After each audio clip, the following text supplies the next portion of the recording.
A vast convoy of Russian armoured vehicles, stretched out over tens of kilometres, is advancing on Kyiv, Ukraine's capital.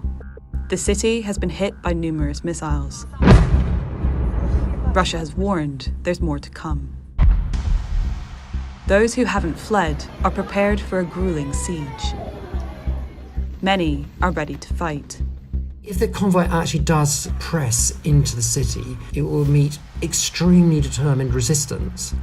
The Economist's correspondent, Tim Judah, is in Kyiv.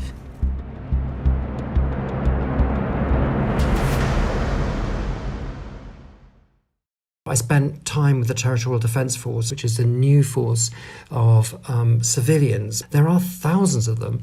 You meet them absolutely all over the place, and they are extremely ready to fight. At various key points around the city, the Territorial Defence has dug trenches, and the other thing that's been done are that checkpoints have been put across, major roads. That's to say, we've got sort of cranes arriving with kind of big concrete blocks which are being dropped onto the road, and tank traps, big metal tank traps, steel tank traps, are also being put on the road. I went to see a Molotov cocktail factory, and the people who were making the Molotov cocktails were all volunteers. Every single one of them was a volunteer. And there were really dozens of people down there in a kind of production line with wine and beer bottles, wine or beer bottles or vodka bottles, making Molotov cocktails. And the other type of preparation, or the anti-preparations, is just people leaving. And I think hundreds and hundreds of thousands of people have left the city.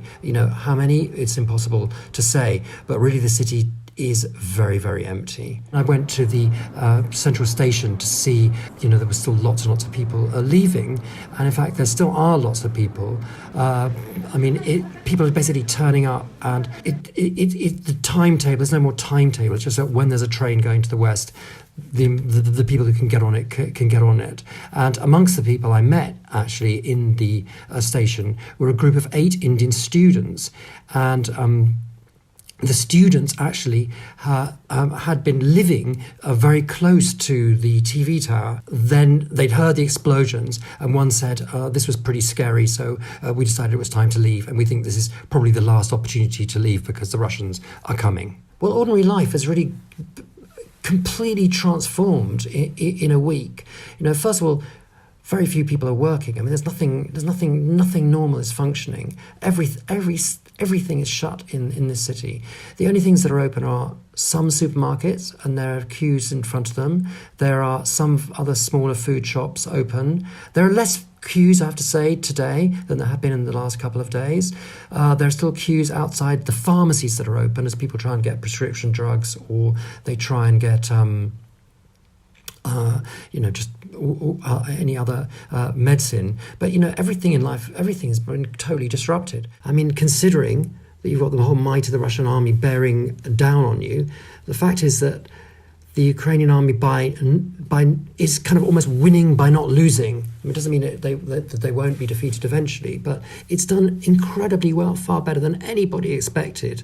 And certainly, far better than anybody expected, and including Ukrainians themselves, I think. Ukrainians themselves have been surprised by how well their forces are doing, and that means that morale has been pretty high. I think people have been amazed by Zelensky. He's just kind of grown into this, unexpectedly, into this kind of inspiring wartime leader. I think kind of Ukrainians are basically shocked, or the ones that I've met are shocked and delighted by that. He's a younger generation. He's a man in his 40s. I say younger, I'm comparing him to Putin, of course. So what we've seen is this kind of angry Putin. And here's Zelensky, coming out of unshaven, wearing a sort of khaki T-shirt, doing a selfie going, we're here, it's false news, we haven't fled at all, and we're here to defend Ukraine.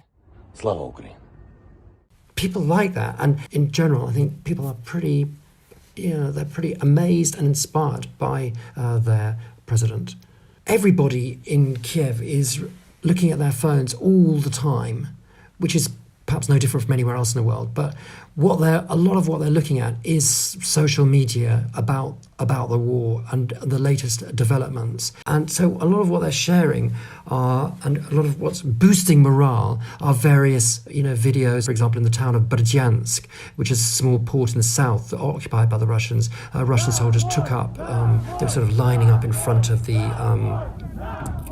town hall, and people, really quite a large crowd was in front of them shouting, "Go home, go home, go home." Another one which is doing the rounds, which has been inspiring people. You see the car coming up to past a convoy of armoured cars, and she literally just takes out a Molotov cocktail and chucks it at the tyre of the armoured car, and then the tyre of the armoured car just bursts into flames. So I think this is one thing that's keeping people informed and keeping people's morale up.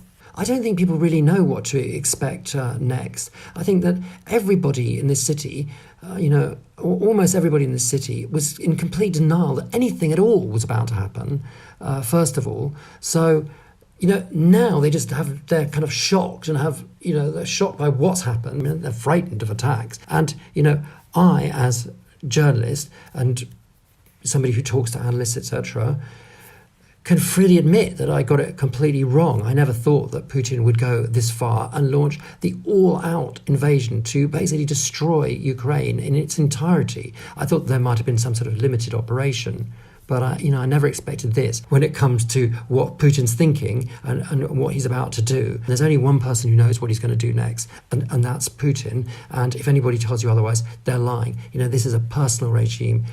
He's in charge, and only he knows what to expect. I can actually hear the sirens have gone off, so I think I'm going to leave you now.